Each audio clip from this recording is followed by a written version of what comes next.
जातीय ध्रुवीकरणाची किनार असलेला वर्धा लोकसभा मतदारसंघ हा स्थापनेपासूनच काँग्रेस लढवत आलाय। कधी काळी काँग्रेसचा गड म्हणून वर्धा लोकसभा मतदारसंघ ओळखला जायचा, पण अलीकडच्या काळात वर्ध्याने भाजपला साथ देणं सुरू केलंय। या मतदारसंघातून महायुतीतून भाजपचा उमेदवार तर महाविकास आघाडीकडून शरद पवारांच्या राष्ट्रवादीचा उमेदवार मैदानात आहे। असं असलं तरी वर्ध्यात जातीय समीकरण आतापर्यंत महत्त्वाची ठरली आहेत। त्यामुळे इथं तेली विरुद्ध कुणबी अशी पारंपरिक लढत होणार असल्याचं बोललं जात आहे। असं झाल्यास ही जातीय समीकरणं कोणाला फायद्याची ठरणार हेच आपण या व्हिडिओतून पाहूयात। नमस्कार, मी प्रतीक्षा ननावरे आणि तुम्ही पाहताय फॉर द पीपल न्यूज। व्हिडिओला सुरुवात करण्यापूर्वी आपण फॉर द पीपल न्यूजला सबस्क्राइब, लाईक व फॉलो करा। पोस्ट ग्रॅज्युएट डिग्री कोर्सच्या माध्यमातून परिपूर्ण राजकीय नेतृत्व घडवणारं आणि प्राध्यापक राहुल कराड यांच्या संकल्पनेतून साकारलेलं भारतातील पहिलं institute MIT school of government presents जागर लोकशाहीचा। महात्मा गांधींची कर्मभूमी म्हणून ओळखला जाणारा आणि त्यांच्या पदस्पर्शाने पावन झालेला मतदारसंघ म्हणजेच विदर्भातील वर्धा लोकसभा मतदारसंघ। मतदानाच्या चौथ्या टप्प्यामध्ये म्हणजेच 13 मे रोजी वर्ध्यात पुढचा खासदार कोण असेल यासाठी मतदार मतदान करणार आहेत।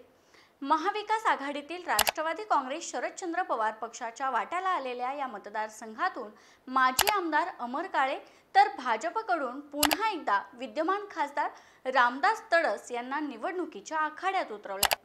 भाजपकडून तडस यांना खासदारकीची हॅट्रिक करण्याची संधी पक्षाकडून देण्यात आली आहे, तर पवारांनी काँग्रेसमधील अमर काळे यांना आपल्या पक्षात घेत त्यांना उमेदवारी जाहीर करून नवा डाव टाकला।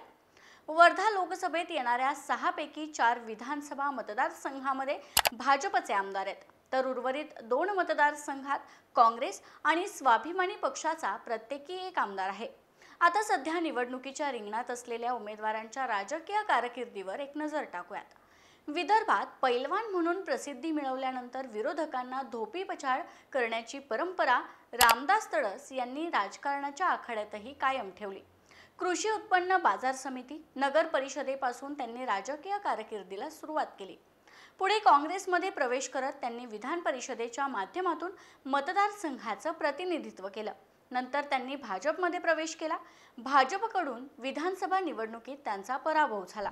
सैन्य आणि क्रीडा क्षेत्रात करिअर करायचे? नेताजी सुभाषचंद्र बोस सैनिकी निवासी शाळा पुणे।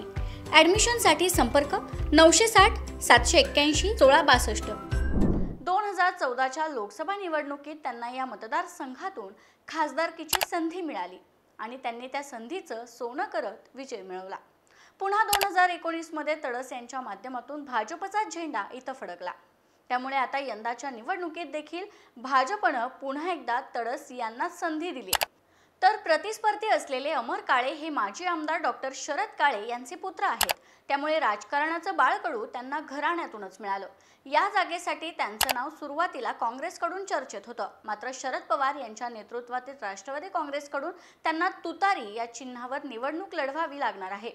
अमर काळे हे 2014 साली काँग्रेस पक्षातून वर्ध्यातील आर्वी विधानसभा मतदारसंघातून आमदार राहिलेत, तर खासदारकीची हॅट्रिक पूर्ण करण्यासाठी रिंगणात उतरलेले भाजपचे रामदास तडस यांना प्रथमच कडवं आव्हान असणार आहे। असं सगळं असलं तरी वर्धा लोकसभा मतदारसंघात प्रामुख्याने तेली विरुद्ध कुणबी समाज अशी पारंपरिक लढत होत आली आहे।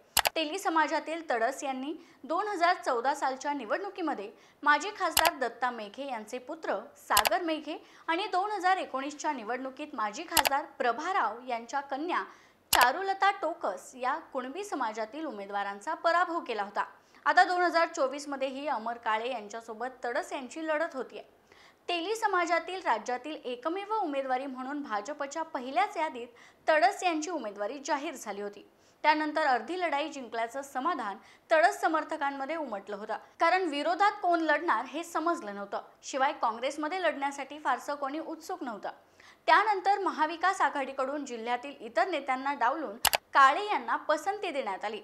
आदल्या दिवशी काळे यांनी राष्ट्रवादी काँग्रेस शरदचंद्र पवार पक्षात प्रवेश केला आणि दुसऱ्याच दिवशी त्यांची उमेदवारी जाहीर झाली। भाजपने गेल्या वर्षभरापासून निवडणुकीची तयारी सुरू केली होती। उमेदवार कोणीही असो, कमळाला मतदान होईल अशी बांधणी भाजपकडून करण्यात येते। त्या तुलनेत अमर काळे यांची राष्ट्रवादी तसेच मित्रपक्षांकडे संघटना बांधणी इतकी पक्की आहे असं ठामपणे सांगता येणार नाही। या टप्प्यात मोदी हवेत की नको असं निवडणुकीचं ध्रुवीकरण करण्यावर भाजपने अधिक भर दिलाय, तर विविध पक्ष व संघटनांची मोठ बांधून इंडिया आघाडी काळेंच्या मदतीला आहे. शिवाय मोदी नको या एकाच पैलीवर महाविकास आघाडीतील नेते एकवटले आहेत. त्यामुळे मोदींच्या नेतृत्वातील मागील 10 वर्षांच्या कार्यकाळात केलेलं काम यावर महायुती व भावनिक हिंदोळ्यावरील महाविकास आघाडी अशी इथं लढत होईल यात शंका नाही. आता येणाऱ्या लोकसभेच्या निवडणुकीत या दुहेरी लढतीत मतांचं विभाजन हे जातीय पैलूवर होईल का? शिवाय प्रचाराच्या अखेरच्या टप्प्यात तडस यांच्या सुनेने केलेल्या आरोपांमुळे तडस यांना बचावात्मक भूमिका घ्यावी लागली आहे. त्याचा त्यांना फटका बसेल का? कारण तडस यांच्या स्नुषा पूजा तडस या देखील इथून अपक्ष उमेदवार म्हणून उभा आहेत. आणखी एक मुद्दा इथं उपस्थित होतो तो म्हणजे शरद पवारांनी विदर्भातील पक्षाचं अस्तित्व कायम राहावं म्हणून काँग्रेसकडून हा मतदारसंघ मागून घेत खेळलेल्या डावीचा भविष्यातील राजकारणावर परिणाम होईल का? हे आपल्याला काही दिवसातच स्पष्ट होईल. तुम्हाला याविषयी काय वाटतं? तुमचं मत खाली दिलेल्या कमेंट बॉक्समध्ये कळवा. व्हिडिओ आवडला असेल तर लाईक करा आणि अशाच आणखी नवनवीन व्हिडिओसाठी फॉर द पीपल न्यूजला सबस्क्राईब करायला विसरू नका. धन्यवाद.